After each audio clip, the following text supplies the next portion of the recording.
blood, metal, chaos.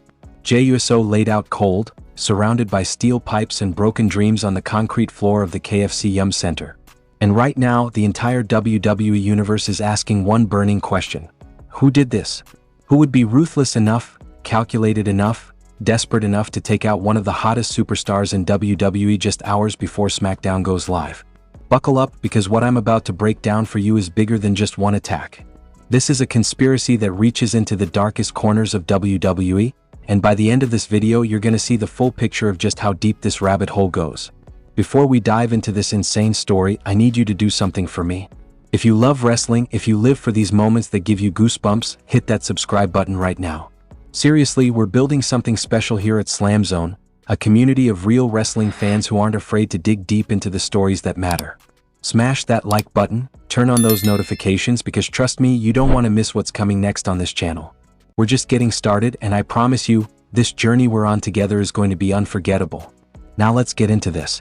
February 27, 2026 at SmackDown in Louisville wasn't supposed to start like this. The fans were ready for pyro, for entrances, for that electric energy that only WWE can deliver. Instead, the show opened with absolute pandemonium.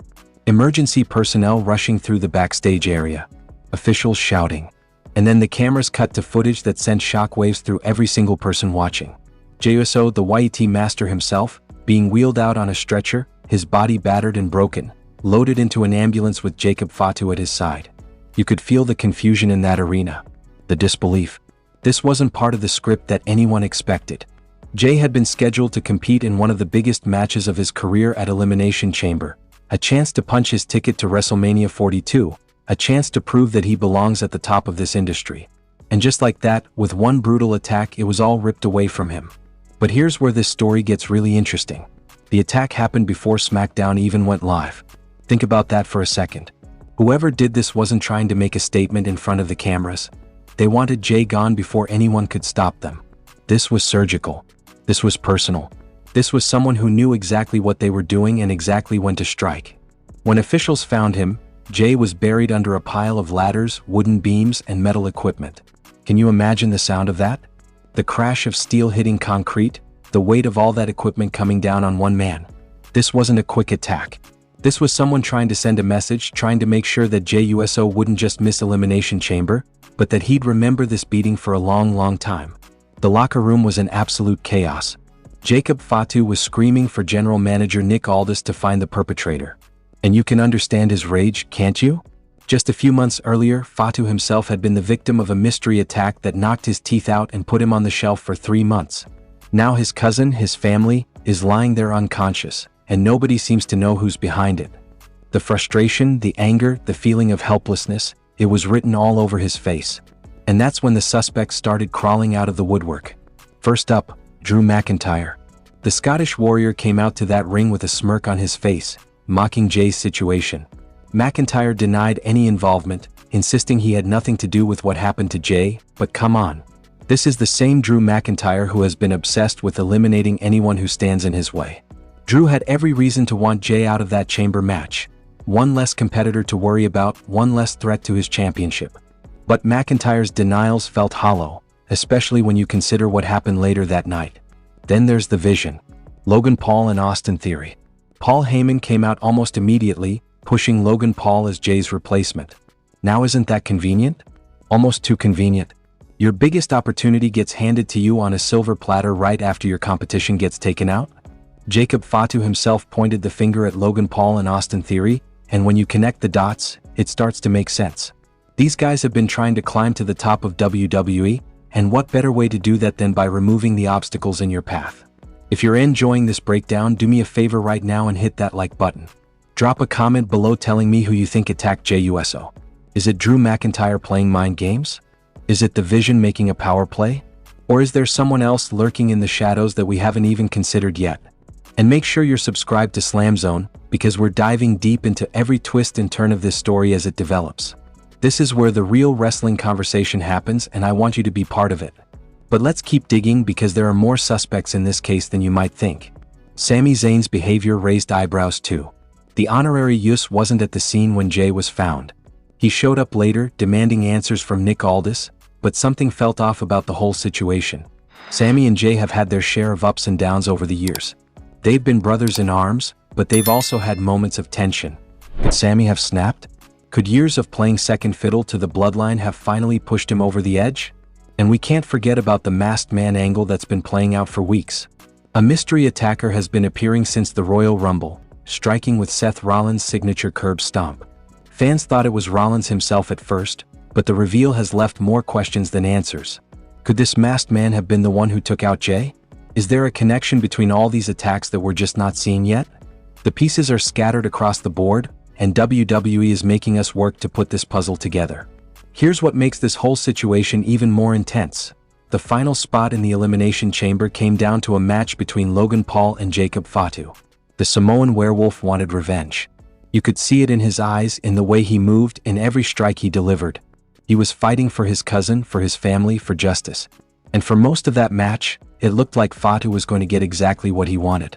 Logan Paul was struggling, getting dominated by Fatu's power and intensity. The crowd could feel it building. This was Jacob's moment. This was his chance to get into that chamber and make whoever attacked Jey pay for what they did. But then, in the most Drew McIntyre way possible, everything fell apart. A decoy masked man distracted security, and Drew McIntyre hit Jacob Fatu with the WWE Championship belt.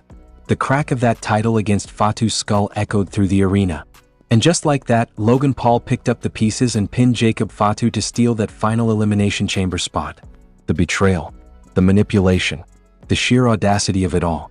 McIntyre may have denied attacking Jey Uso earlier in the night, but his actions in that main event told a completely different story. He didn't want Fatu in that match.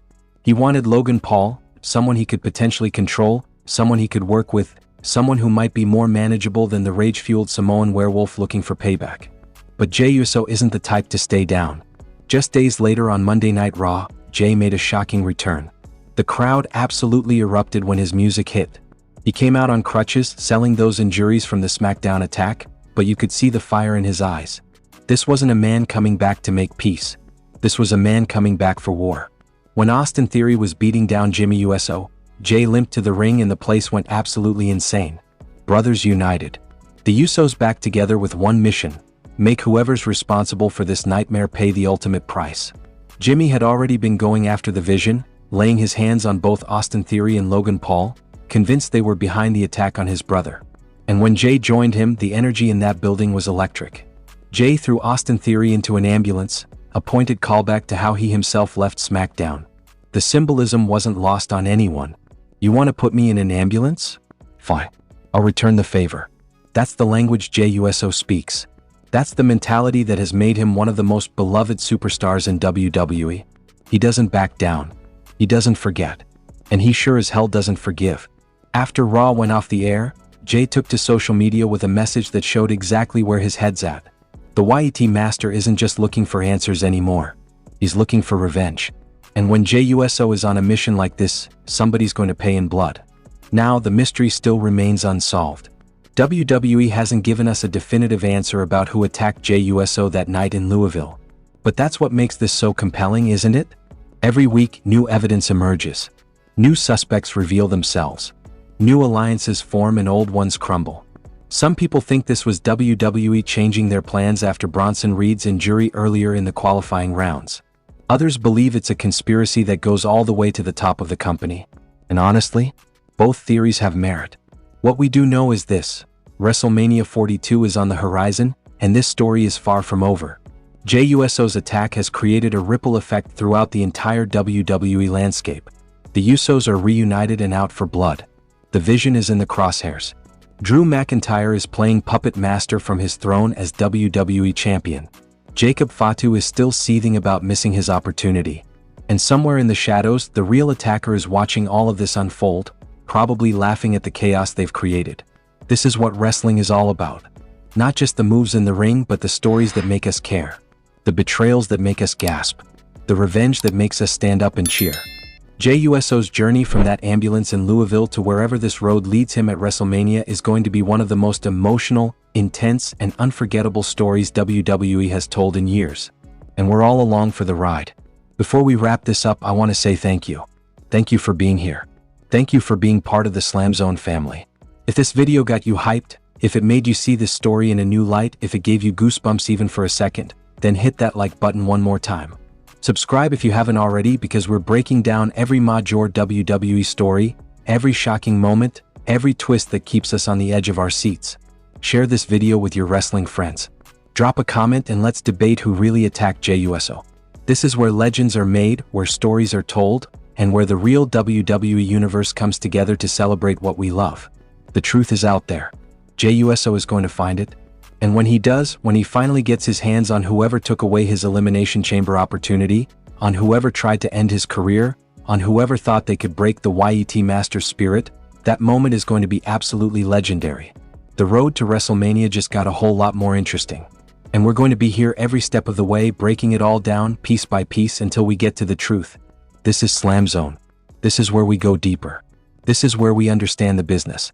And this is where we never stop believing that the best is yet to come. I'll see you in the next one. Keep eating, keep believing, and keep watching, because in WWE, you never know when the next shoe is going to drop. Peace.